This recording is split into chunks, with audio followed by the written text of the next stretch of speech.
McLaren se encuentra en medio de un explosivo caso judicial con su antiguo piloto de pruebas de Fórmula 1, aspirante a piloto de Gran Premio y múltiple campeón de IndyCar, Alex Palou. 3 años después del debut de Palou en la Fórmula 1 en los entrenamientos del Gran Premio de Estados Unidos con McLaren, el español se enfrenta al equipo en el Tribunal Comercial del Reino Unido por una cantidad de dinero astronómica. McLaren reclama más de $20 millones en concepto de lucro cesante tras el sorprendente cambio de rumbo de Palou hace 2 años cuando renegó de un contrato a largo plazo para pilotar para el equipo IndyCar de McLaren y tener un papel de reserva en la Fórmula 1 después de que McLaren ya lo hubiera puesto varias veces en su coche de Fórmula 1. Tras un largo proceso con varios intercambios entre las dos partes y muchas presentaciones judiciales desde 2023, el caso finalmente comenzó a ser juzgado en octubre, continuará en noviembre y es posible que no se resuelva hasta principios de 2026. Entre lo que McLaren quiere que se le compense, se encuentra la renegociación de un importante acuerdo de patrocinio con NTT tras la pérdida de Palou.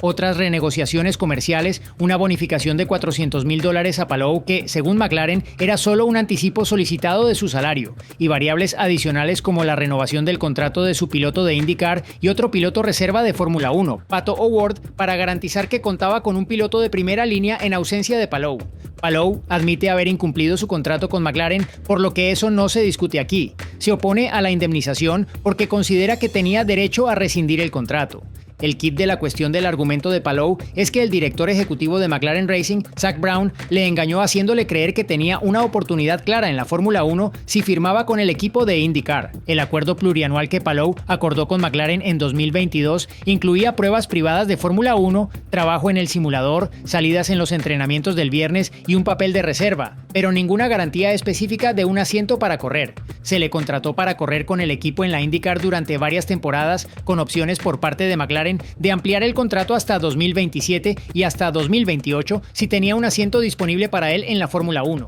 Palou afirmó que el puesto en la Fórmula 1 se utilizó como táctica de negociación y que, en realidad, nunca quiso correr para McLaren en la IndyCar. Acababa de ganar el título con Chip Ganassi Racing cuando McLaren se puso en contacto con él a finales de 2021. Palou afirma haber dado instrucciones a su entonces representante para que les dijera que solo estaría interesado en pilotar para McLaren en la Fórmula 1. Los vínculos con la Fórmula 1 eran lo suficientemente tentadores como para convencer a Palou de romper su contrato con Ganassi y unirse a McLaren, lo que, según admite Palou, ya le dio la reputación de el tipo del contrato. Pero afirma que, después de que McLaren fichara a Oscar Piastri para 2023, Palou sintió que su situación había cambiado y que nunca iba a ser más que un piloto reserva de Fórmula 1. Debido a lo que él denominó mentiras y falsas impresiones, Palou consideró justificado no cumplir el contrato y en su lugar acordó quedarse con Ganassi en la IndyCar. Esto le llevó a tomar la decisión en agosto de 2023 de negarse a correr para McLaren en la IndyCar en 2024 después de todo.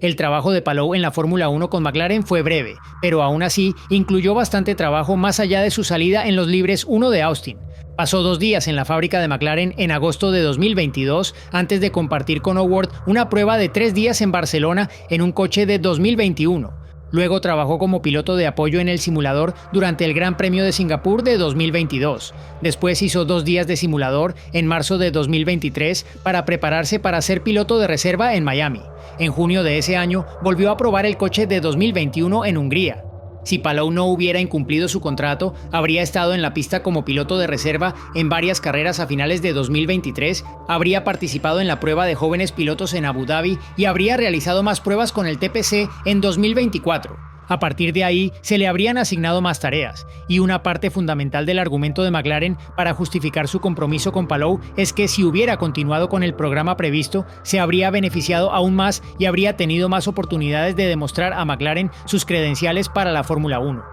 Palou también realizó otros trabajos entre bastidores, incluidas varias reuniones virtuales de varias horas de duración, y su defensa reveló el alcance de su participación, principalmente para argumentar que McLaren sacó tanto provecho de su trabajo en el simulador y de las pruebas como él. Sin embargo, Palou también reconoce que se benefició de ello al poder conducir el coche de Fórmula 1 de McLaren al nivel requerido. Otra afirmación es que McLaren podría haber utilizado otros pilotos o vendido el kilometraje si Palou no se hubiera beneficiado de ello. Palou argumentó que había dos ventajas para McLaren en que él realizara este trabajo en comparación con otros, ya que le preparaba mejor para hacer el trabajo que McLaren necesitaba que hiciera, y él sentía que podía ayudar a dar una valiosa opinión sobre su coche y también mejorar las herramientas del simulador de McLaren dada su experiencia. Se ha argumentado que la salida de Palou permitió a McLaren obtener beneficios en este sentido, ya que acordó un contrato con el piloto de Toyota Ryo Hirakawa para que realizara una jornada de pruebas TPC en 2023 y en 2024 por $3 millones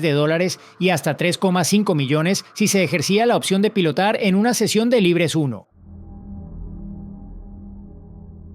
Uno de los aspectos más inusuales que se han hecho públicos en este caso es cómo el equipo de Palou arrastró al actual líder del campeonato de Fórmula 1, Oscar Piastri, a este asunto. El infame tuit de Piastri del 2 de agosto de 2022 fue un momento sorprendente en la dramática saga del mercado de pilotos de ese año, ya que el entonces protegido de Alpine rechazó la afirmación del equipo de que sustituiría a Fernando Alonso en su alineación de Fórmula 1 en 2023. En su lugar, Piastri había firmado un sorprendente contrato con McLaren para sustituir a Daniel Ricciardo, y su tuit supuso un giro inesperado que sorprendió a muchos, incluido al parecer Palou. Afirma que en 2022, después de haber firmado ya un acuerdo con McLaren, vio los tweets de Piastri y la posterior confirmación de que Piastri se uniría a McLaren en 2023. Según Palou, esa fue la primera vez que las cosas cambiaron. Su argumento es que las condiciones en torno a su papel en McLaren y sus perspectivas en la Fórmula 1 se vieron fundamentalmente alteradas por el fichaje de Piastri, del que no era consciente. Palou dijo que estaba muy molesto, preocupado y enfadado y afirmó que Brown le había dicho que era una decisión del director del equipo, Andreas Seidl, una afirmación curiosa ya que Brown, como director ejecutivo, está obviamente muy involucrado en las decisiones sobre los pilotos de Fórmula 1. Desde entonces, Brown ha calificado de claramente ridículo sugerir que no estaba interesado en Piastri o que no desempeñó un papel clave en su fichaje. Aunque Piastri era claramente el plan A, las opciones de Palou en la Fórmula 1 eran legítimas, como respaldo entre otras opciones jóvenes para el futuro. El plan B de McLaren era que Palou entrara como reserva si Piastri o Lando Norris se enfermaban o lesionaban. El plan C era sustituir a Piastri por Palou si Piastri tenía muchas dificultades como novato en 2023. Pero en ningún momento McLaren prometió contractualmente a Palou que un asiento para correr estuviera inminentemente sobre la mesa, y el equipo argumenta que si la confianza de Palou en el compromiso de McLaren realmente se vio tan afectada en agosto de 2022, no habría firmado otro contrato con McLaren 2 meses después. Cuando Palou se echó atrás en su decisión de seguir con McLaren para la IndyCar, consideró si tenía otras opciones en la Fórmula 1. Palou dijo en su declaración testimonial que estaba presionando a su representante para que me consiguiera un asiento en cualquier equipo de Fórmula 1. La implicación es que Palou pensaba que conseguir un contrato alternativo en la Fórmula 1 le daría una salida legítima a su contrato con McLaren. El contrato de Palou con McLaren le ofrecía una salida si recibía una oferta para un asiento de piloto a tiempo completo en un momento determinado del año. Pero se entiende que esto ya había pasado cuando Palou quiso romper su contrato con McLaren en el verano de 2023. Palou acabó brevemente en el punto de mira de Red Bull. Palou ha afirmado que se puso en contacto con el asesor de Red Bull Motorsport, Helmut Marko, en junio de 2023 y que Marko se mostró abierto a discutir conmigo un posible asiento en la Fórmula 1 y me preguntó por las condiciones para rescindir el contrato con McLaren para la Fórmula 1. Palou encargó a una de las personas que trabajaba en su equipo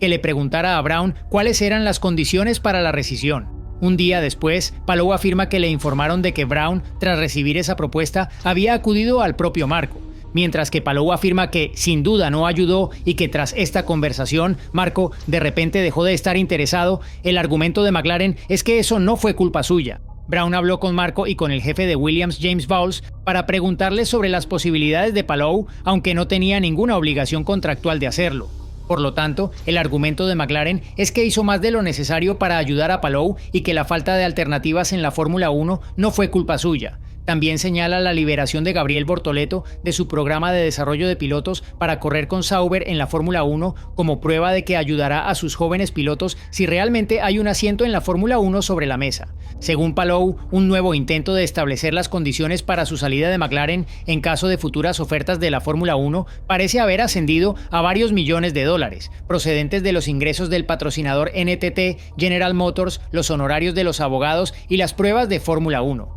En resumen, McLaren quería que se le reembolsara lo que había invertido en Palou y lo que iba a perder por no correr para su equipo de IndyCar. Por supuesto, esto es más o menos lo que se disputa ahora en los tribunales.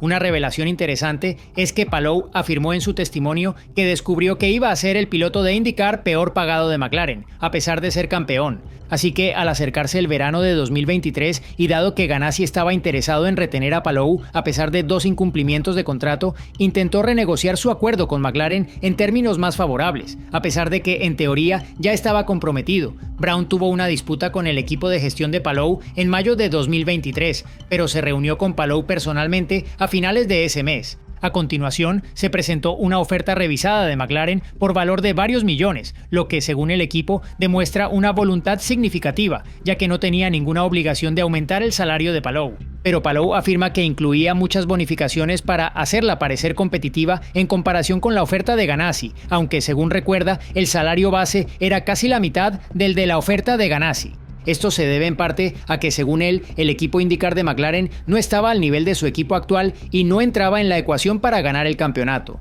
Palou ha ganado 4 de los 5 títulos en juego desde que se unió a Ganassi para su segunda temporada en IndyCar y el mejor resultado de McLaren es un segundo puesto este año con Howard. Curiosamente, Palou utilizó a Fernando Alonso para ilustrar su argumento de que él solo no podría haber cambiado drásticamente la suerte de McLaren, lo que forma parte de la defensa de Palou. Palou citó ampliamente a Alonso, tanto en lo que respecta al contexto más amplio de su carrera en la Fórmula 1, como a los intentos fallidos de Alonso en las 500 millas de Indianápolis con McLaren. Tras luchar por la victoria en su debut en las 500 millas de Indianápolis con Andretti, no logró clasificarse en su primer intento en la carrera con McLaren y terminó solo en el puesto 21 al año siguiente. Palou afirmó que McLaren ha tenido pilotos realmente buenos en la IndyCar sin obtener resultados lo suficientemente buenos como para ganar un campeonato y que McLaren no habría obtenido mejores resultados en las 2 temporadas siguientes si él se hubiera unido al equipo. Este fue uno de los muchos detalles un tanto inesperados que han surgido de este caso hasta ahora.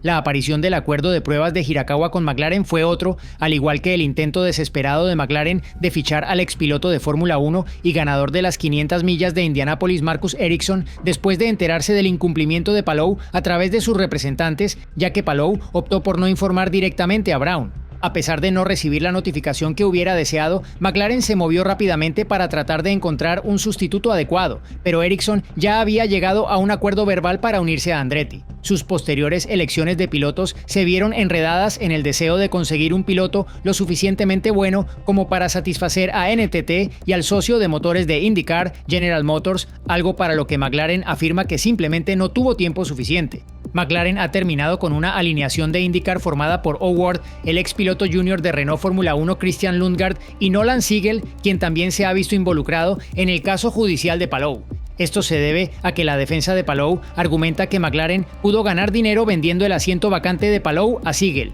a pesar de que McLaren firmó primero a David Malukas y cuando este se lesionó, lo sustituyó por el expiloto junior de Sauber Fórmula 1 Theo Pourchaire, que firmó hasta finales de año, pero fue descartado al mes en favor de Siegel. Parte de la defensa de Palou en torno a esto es que si hubiera corrido para el equipo como estaba previsto, McLaren no habría mostrado ningún interés en Siegel e incluso si lo hubiera hecho, con Palou al volante del McLaren número 6 patrocinado por NTT, solo quedaría disponible el número 7. Dado que este está patrocinado por marcas de British American Tobacco, la defensa de Palou argumentó que a Siegel no se le permitiría pilotar ese coche porque era menor de 21 años, a pesar de que el coche número 6 de Siegel ya llevaba esa marca en Indianápolis en 2025. Es uno de los argumentos más curiosos que subraya por qué este caso no se trata de que Palou niegue que se equivocó, sino de que simplemente intenta mitigar los daños asociados a su cambio de rumbo en la medida de lo posible.